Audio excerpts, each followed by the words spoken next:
is Carlos Horta, and I'm the President and CEO of the Hispanic Association on Corporate Responsibility. The idea is to gather Latinos that sit on corporate boards, along with senior executives from Fortune 500 companies. When I came to my first ASER meeting in 1998, I realized the power of the organization and how unique it was, and how all these leaders gathered together to push corporate America to do more for Latinos, both on the executive level as well as the board of directors. You know, we're 50 million, that's what the census says. I believe we're probably closer to 60 or 65 million. There's a lot of Latinos that were not counted in the census. We're now the largest minority community in this country, and we're underrepresented in every sector. This is our time. We need to really step up to the plate, and we need to own it.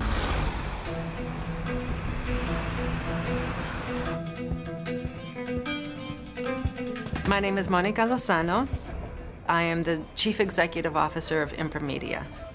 It was a newspaper started by my grandfather in Los Angeles in 1926, so that was 85 years ago. I'm third generation. I serve on two publicly traded boards, the Bank of America and the Walt Disney Company. Who do I go and talk to about challenges that I'm having as a corporate director? There's another question, which is, what is my role as a Hispanic director?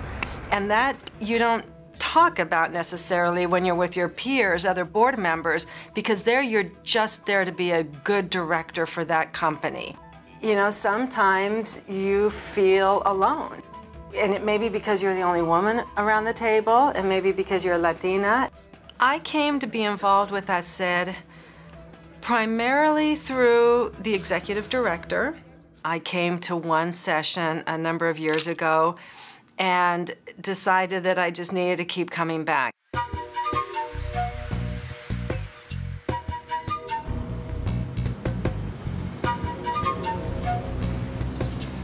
My name is Charles Garcia. I am the CEO of Garcia Trujillo, which is a merchant bank, private equity firm, and consulting firm. I grew up in the Republic of Panama. I went to the Air Force Academy to college, then I went back to Panama in the service.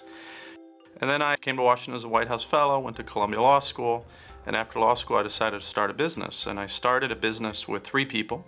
I grew it to 60 offices in 7 countries. We're the fastest growing Hispanic-owned business in the United States.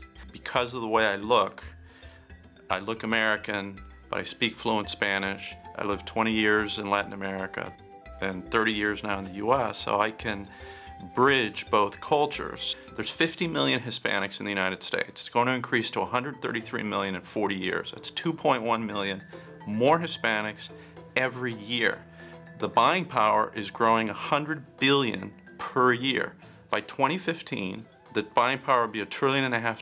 That would make this Hispanic nation the 10th largest economy in the world after China, the US, Germany, all these big countries. I think everybody needs to have a mission, and my mission is to help Hispanic organizations have a bold vision of the future and help them achieve it.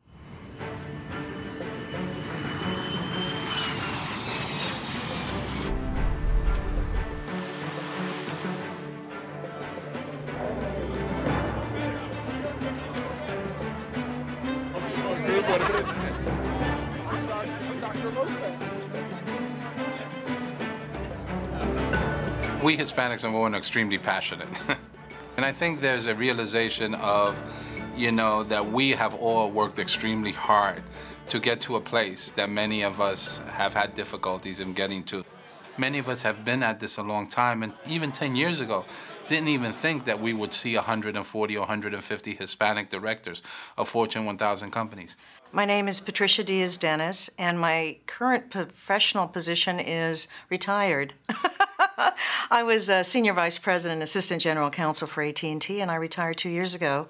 If I had to say what I love most is that there's things that we've all overcome that are very similar. I've always been pretty much the only woman, first Latina. This is a way that we can make time and then also strengthen each other.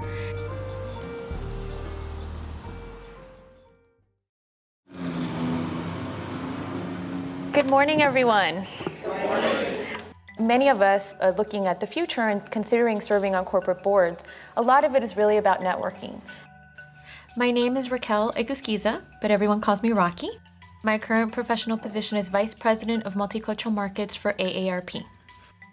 How do we create and develop that pipeline for that corporate governance? And how do we continue to develop Latinos, both young Latinos, corporate executives, continue to really mine that talent?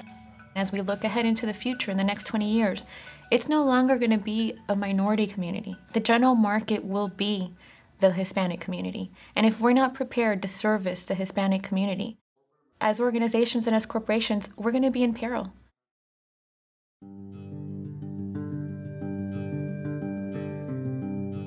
My name is Saul Trujillo.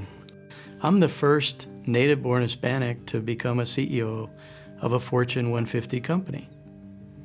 Nobody has followed that yet, which I find the unfortunate part. The first part was fortunate for me personally, but I don't take great satisfaction when you open a door and there aren't others that follow through. So then you have to take the step back and look at how do you change that? We thought that once some of us made it into the corporate boardrooms that there would be an exponential growth, especially given the demographics in our country. Hasn't happened. The critical thing for us, Sid, is that the needle's not moving. And when you look at the level of Hispanic representation on corporate boards over the last few years, it's actually gone down. From the research that we've seen here this week, there are 872 Fortune 1000 companies that have 0 Hispanic directors.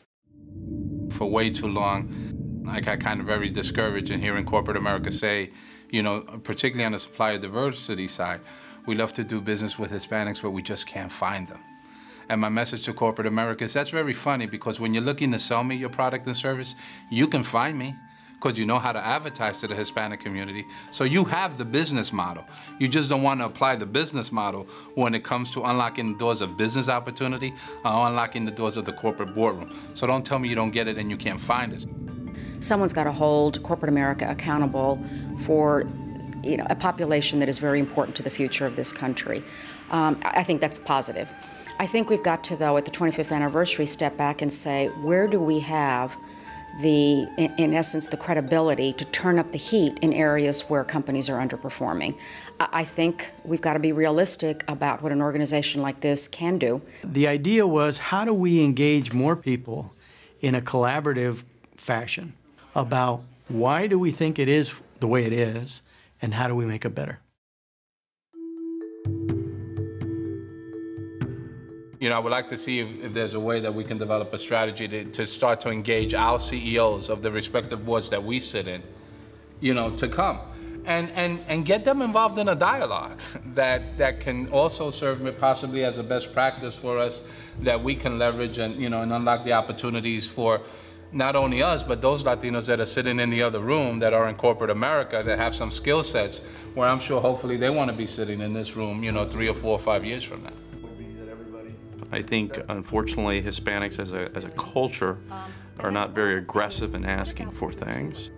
The African American community is much better at being aggressive and pounding the table and saying, let us in. I would look at the 800 companies that don't have a Hispanic on the board and then cross-reference to see how many of those 800 don't have a black director either. So maybe it's a 500 list. So I would meet with them and say, okay guys, there's 500 or half the Fortune 500 have no brown or black director. Let's work together on an initiative to change that. I think you have to play an insider game. I think that we would probably be surprised about our power if we were to go to some of these different groups and meet with them and make the business case and get them mobilized. I also think ASER needs to knock on the door of the 872 companies that don't have a Hispanic director. I think we have to be bolder. As we get more aggressive in engaging and going after companies, there's going to be certain conflicts that arise if we have to go take on one of your companies. You know, working around the edges has only gotten us so far, and it's time for us to push forward.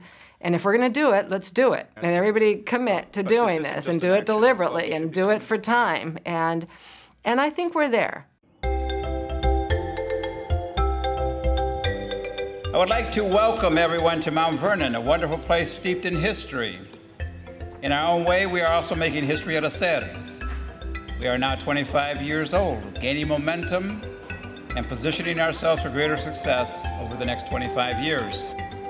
The power of one individual partnered with another individual can equate to not two individuals, but really 3 or 4 or more. It's called the network effect. And that's the way change happens. And when I think about my country, the United States of America, its greatness is going to be enhanced by the inclusion, the participation, the engagement of Hispanics going forward.